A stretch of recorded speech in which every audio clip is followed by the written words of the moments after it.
Baik teman-teman, selamat datang kembali. Pada kesempatan kali ini saya mau bahas eh, analisa saham perbankan, terutama yang big caps ya, bank yang terbesar. Jadi kalau kita perhatikan sebelumnya itu big banks itu seperti BBCA, BBRI, BMRI ya, dan BBRI dia berlomba-lomba membentuk new all time high ya. Jadi higher high terus ya. Jadi pada saat ini terakhir penutupan hari Jumat tanggal 23 Februari 2024 itu hampir rata-rata semuanya terkoreksi ya. Eh, dan kalau kita lihat satu minggu ke depan ini ya, tanggal 26 Februari sampai dengan tanggal 1 Maret ya, itu kesempatan untuk buy on weakness ya. Kalau misalnya kita mau uh, buy saham perbankan karena biasanya menjelang pengumuman RUPS-nya, pembagian dividennya, karena ada beberapa saham big banks yang BUMN, dia katanya mau membagikan dividen yang cukup besar ya. Apalagi kalau kita lihat ada beberapa yang laba bersihnya itu mencapai rekor ya, jumbo ya, terbesar sepanjang masa gitu ya.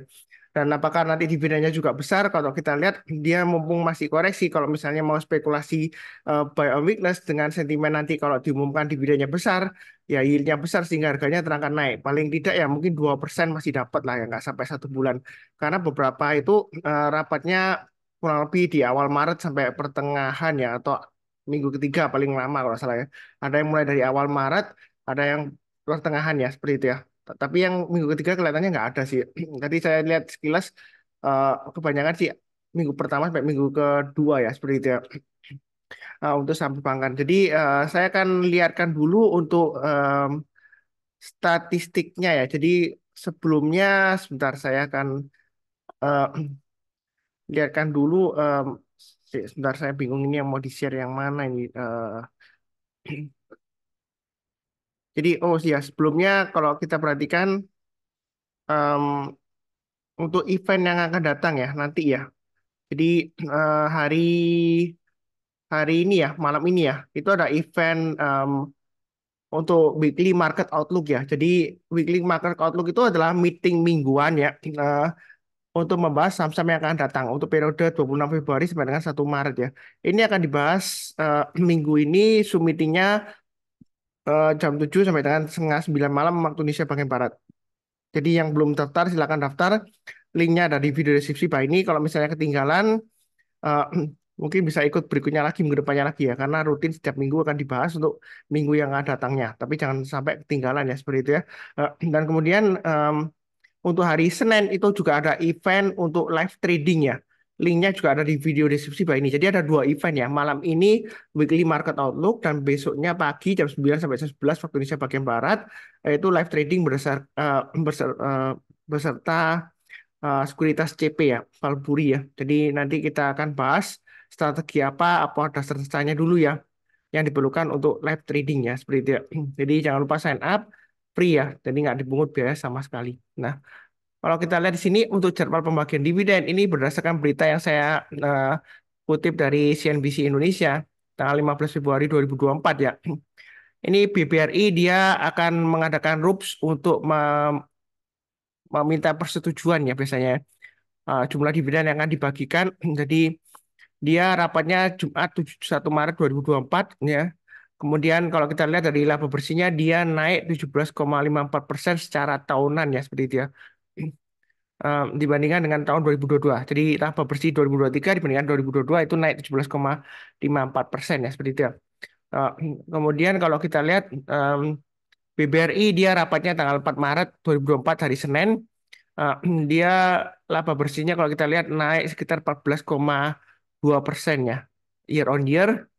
Nah, kemudian untuk Bank Mandiri itu rapatnya tanggal 7 Maret 2024 itu 7 Maret itu tanggal harinya hari Kamis ya 7 Maret ya. Dan kalau kita lihat pertumbuhan labanya 33,7% ya. Jadi yang paling tinggi memang Bank Mandiri ya. Pertumbuhan labanya kenaikannya. Kemudian berikutnya untuk BBTN dia rekornya naik tertinggi sepanjang beberapa tahun ya seperti itu ya karena dia sudah lama terpukul banget ya BBTN-nya. Jadi kenaikan 14,94% 2023 dibandingkan 2022 itu lumayan tinggi ya dibandingkan sebelum-sebelumnya dia lesu ya. Jadi eh, makanya harganya dia lumayan terangkat ya seperti itu ya. Jadi sentimen dividen mungkin ada nanti rupesnya tanggal 6 Maret 2024 Kemudian BBCA itu RUPS-nya tanggal 14 Maret 2024, dia laba bersihnya naik 19,4% ya 2003 ya dibandingkan dengan 2022. Jadi lumayan kenaikannya. Kurang lebih seperti itu. Mungkin saya lihatkan untuk dividen yield-nya ya. Sebelumnya itu untuk labanya kalau kita lihat di sini ya. Mungkin kalau yang nggak jelas angkanya bisa dinaikkan resolusinya ke em, 1080p ya. Jadi kalau kita lihat di sini ke bagian dividen ya. Ini ya. Saya anotir di sini ya bagian dividen ini ya. Kita bandingkan, ini saya bandingkan 4 aja ya, BBCA, BBRI, BMRI, dan BBNI ya. Bukan berarti yang BBTN dan BNGA jelek kan. Nanti Anda lihat sendiri. Nah ini dividennya kalau kita lihat yang paling tinggi berdasarkan dividen yield-nya. Jadi dividen yield itu em, jumlah dividennya dibagi dengan harga saham pada saat kumditnya. Jadi misalnya kalau harga sahamnya itu 10.000, dividennya itu Rp100 per lembar sahamnya, berarti dividen yield-nya itu 1% ya. Kalau 100, kalau harga sahamnya 10.000 ya seperti itu ya. Nah kalau di sini kalau kita lihat dividen yield-nya BBCA itu sebelumnya ya. Ini bukan yang 2023 belum. Ini sebelumnya 2,16%. Kalau BBRI 5,15% ya. Kemudian BMRI 3,75%, BBNI 3,33% ya. Seperti itu ya. Nah, kemudian yang perlu kita lihat adalah juga di payout rasionya. Jadi payout rasio itu berapa persen dari laba bersihnya yang dibagikan ya seperti itu ya. Misalnya kalau laba bersihnya itu 50 triliun, dia dibagikan eh, 50%, berarti yang dibagikan sebagai dividen adalah 25 triliun. Kalau misalnya laba bersihnya 50 triliun ya, berarti 50% dibagikan dari 25% yang dibagikan sebagai dividen. Ya, itu payout ratio. Jadi beda dengan dividen yield ya. Nah, yang perlu diperhatikan memang dividen payout ratio-nya, karena kalau nggak salah BBRI dia masih menjanjikan high dividend payout ratio ya. Dan juga Bank Mandiri katanya mau menaikkan.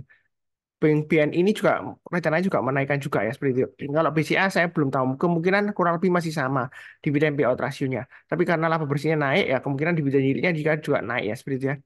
Eh, mudah-mudahan dia naik karena harga sahamnya juga sebelumnya melambung. Jadi kesempatan kalau dia koreksi itu kesempatan untuk buy on weakness. Nanti kita bahas secara teknikalnya atau chartnya ya. Jadi kurang lebih tadi seperti itu. Nah pertama yang saya bahas adalah untuk Bank Mandiri.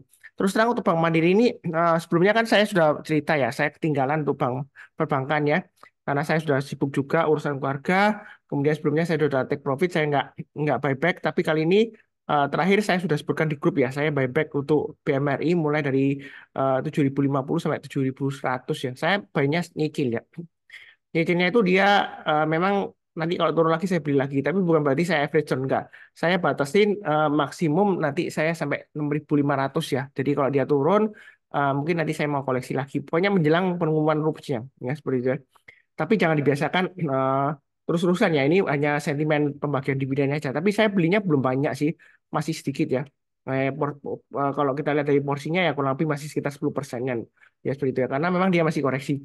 Nah, saat terbaik untuk buy Bank Mandiri ini, Anda bisa lihat yang sebelumnya sering saya sebutkan, itu menggunakan acuan MA20-nya. Jadi kalau dia koreksi, ya kan, MA20-nya dipotong dari atas ke bawah, kemudian memotong lagi dari bawah ke atas, menjelang penutupan atau besok paginya kita boleh buy ya. Tapi kadang-kadang dikasih ya, dipotong kemudian dipotong ke atas lagi, tapi kadang-kadang nggak sampai dipotong, mungkin disentuh atau eh, nggak sampai disentuh, kadang-kadang cuma beberapa ratus rupiah kemudian dia naik lagi bisa aja.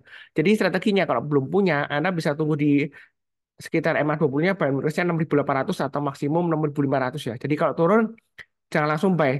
Menjelang penutupan atau besok paginya kalau dia sudah mulai rebound mantul ke atas kita berusaha buy. Nah, kalau seperti ini kan dia hanya yang terakhir 7.100 kan hari Jumat tanggal 23 Februari 2024. Jadi kalau dia naik ke atas 7.100, Anda boleh mulai nyicil buy. Kemudian setiap kelipatan 100 rupiah kalau dia naik kita boleh tambah lagi atau average up ya seperti itu ya. Nah, apakah pasti terangkat naik Pak Sunar? Ya nggak pasti sih, tapi ada kemungkinannya kalau nanti pengumuman kalau dia bagikan dividennya tinggi, yieldnya juga lumayan tinggi, ya, karena dia rekornya juga tinggi kan kenaikannya BMRI ya, kemungkinan dia masih bisa ke 7.400 ya, trading jangka pendek lah ya, seperti itu ya. Nah, sampai 1 bulan kalau dikasih 2% atau 3% ya lumayan lah ya. Nah, seperti itu ya. Nah, juga kalau kita lihat secara mengenai bagian dividen, ada beberapa saham yang sebelum membagikan dividen dia turun, tapi setelah membagikan dividen dia malah naik ya, seperti itu ya. Ada sebelumnya kalau nggak salah BBCS seperti itu ya. Eh, eh, jika saya BBCA karena sebelumnya saya punya mendekati kumdit saya jual sebagian kemudian setelah kumdit dia kalau nggak salah naik ya. Ya, seperti itu ya. Kurang lebih sih cukup ya untuk Bank Mandiri. Jadi intinya di sini masih cukup menarik. Yang mau buy lagi tunggu naik ke atas 7.100 atau average up ya. Atau yang belum punya kalau mau buy ya seperti saya katakan boleh buy on weakness tuh di bawah. Atau kalau dia nggak dikasih ya kita buy high sell higher. Kalau dia higher high ya kita buy. Nah, kurang lebih seperti itu cukup ya. Berikutnya Bank BRI. Kalau kita lihat dia gap down. Dan ini area buy on weakness untuk BRI sudah saya gambarkan di 6.000 dan 5.850. Jadi area buy minus ini lumayan menarik ya. Jadi kalau dia dikasih sekitar 5.850 sampai 6.000, Anda boleh buy ya. Kalau dia berhasil rebound masuk ke atas kita boleh buy. Tapi saya belum buy BBRI. Mungkin Senin saya mau buy mungkin sekitar di area sekitar 6.050 sampai 6.100 lah maksimum ya. Itu masih cukup menarik kalau mau buy minus ya. Buynya bertahap aja kalau dia naik setiap lipatan 50 atau 100 rupiah kita tambah lagi average up ya. Jadi terserah Anda mau buy weakness atau mau HK langsung tapi nyicil aja ya. Kalau dia naik kita tambah lagi average up, tapi kalau turun jangan di average down terus ya. Ya mungkin 2 kali 3 kali lah maksimum sampai 5.750. Karena kalau dia turun lagi di bawah 5.750, bahkan ada yang di grup saya dia minta sampai 5.200 ya. Ya patut mempertanyakan sih kenapa kok menjelang dividen kok dia malah turun-turun ya. Memang atau sebagian money money istilahnya em, big money ya atau istilahnya bandar lah seperti itu. Masa dia mau mendekat dividen dia sengaja lepas. Kemudian buybacknya setelah kemudian dividennya ya seperti itu ya. Ya mungkin aja seperti itu, tapi dia, kalau saya lihat sih uptrendnya masih cukup menarik ya. Jadi saya fokusnya tetap di trennya MA20-nya mengarah ke atas dan harga sahamnya masih di atas MA20-nya. Jadi masih cukup menarik. Kalau lebih cukup ya untuk BBRI. Berikutnya BBNI kalau kita lihat ini dia masih testing area MA20-nya 5.800. Kesempatan buy sih kalau mendekati 5.800 ini kan sudah dekat ya. Jadi kalau Anda mau buy sekarang boleh naik lagi ke atas 5.900 atau 6.000 ya. Kita boleh tambah lagi average up. Masih bisa naik sekitar 6.300 atau 6.400-an ya untuk BBNI ya. Jadi Anda buy on weakness saja, Anda tungguin di 5.800 atau 5.900. Maksimum area buy on weakness 5.425 ya. Kalau yang paling bawah sendiri saya nggak nyarankan sih. Ya memang sih kalau dikasih murah sih bagus, tapi kalau tiba-tiba drop ya kita patut mempertanyakan kenapa itu ya tiba-tiba drop. Karena pengalaman saya untuk BBNI ya, saya masih ingat dulu eh, tahun berapa ya? Tahunnya saya lupa. Ya, sebentar saya coba ingat-ingat. Kalau nggak salah itu sekitar em, 2016 ya, atau ya 2016 atau 2015 gitu ya. Itu BBNI saya ingat banget. Tiba-tiba laporan keuangan kuartal 1 itu keluar, ya kan? Nah, tiba-tiba labanya nyusut drastis karena CKPN-nya itu tiba-tiba dipukulkan banyak sekali ya, sehingga dia mempengaruhi posturnya laba bersihnya itu turun langsung kuartal 1 ya. Saya lupa tahun berapa, tiba-tiba harganya drop. Sejak saat itu dia susah banget bangkit ya, sampai 1 tahunan barusan dia mulai bangkit ya untuk BBNI ya. Memang dia bagus, tapi hanya 1 kuartal itu. Kenapa nggak tahu saya untuk CKPN-nya dipukulkan besar sekali sehingga mengurangi postur dari laba bersihnya seperti itu ya. Padahal CKPN itu nggak selalu realize ya karena dia itu hanya mencadangkan dari kerugian penurunan nilainya akibat dari kredit macetnya. Biasanya itu salah satu eh, bagian dari laporan keuangan perbankan yang dicadangkan seperti itu ya. Sehingga dia mempengaruhi laba bersihnya. Tiba-tiba dia drop ya. Saya kaget juga waktu itu juga cut loss juga saya masih ingat ya. Masih ada sedikit BBNI waktu itu ya. Jadi nggak ada yang pasti sih. Jadi bisa aja turun. Ya saya nggak berangkat turun. Sejauh ini uptrendnya masih bagus. MA20-nya mengarah ke atas. Harganya masih di atas MA20-nya. Kalau mau buy weakness ya silakan. Buy weakness itu bukan berarti buy di bawah. Enggak. Buy weakness itu dalam arti ketika terjadi pelemahan trennya tapi uptrendnya masih bagus ya seperti dia memotong MA20-nya dari atas ke bawah seperti ini yang dipotong ya. Kemudian dia memotong lagi ke atas, disitulah kesempatan kita untuk buy on weakness di jalur uptrendnya. Jadi nggak mesti beli di bawah itu buy on weakness enggak. Ya definisi saya buy on weakness itu terjadi kalau terjadi koreksi pada saat dia eh, masih di jalur uptrendnya. Itu kesempatan kita untuk buy. Apalagi nanti sentimen pembagian dividen ya. Kurang lebih cukup. Berikutnya BBCA ini juga sudah masukin area buy on weakness ada dua ya, 9.800 dan 9.450. Jadi kalau mau buy silakan atau mau tambah lagi silakan ya. Target price berikutnya 10.000 dan 10.200. Jadi untuk BBCA ini target 10.000 sudah tercapai ya. All time high-nya dia di 10.025. Karena sebelumnya saya sudah sering sebutkan dia berhasil breakout, dia pasti new all time high lagi ya. Dan ternyata memang dia benar.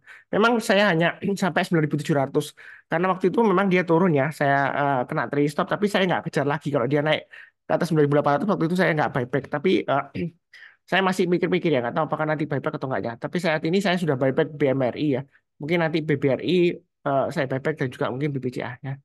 Lihat aja nanti hari Senin ini ya, tanggal 26 Februari 2024 ya. Habis seperti itu cukup ya. Berikutnya BBTN. Nah, BBTN ini target price 1.500 sudah saya gambarkan sebelumnya ya. Jadi yang ngikutin channel saya ini garis-garisnya sudah saya gambarkan. Setelah 1.500 maka target price-nya itu kalau kita lihat dari swing high sebelumnya itu sekitar 1.560.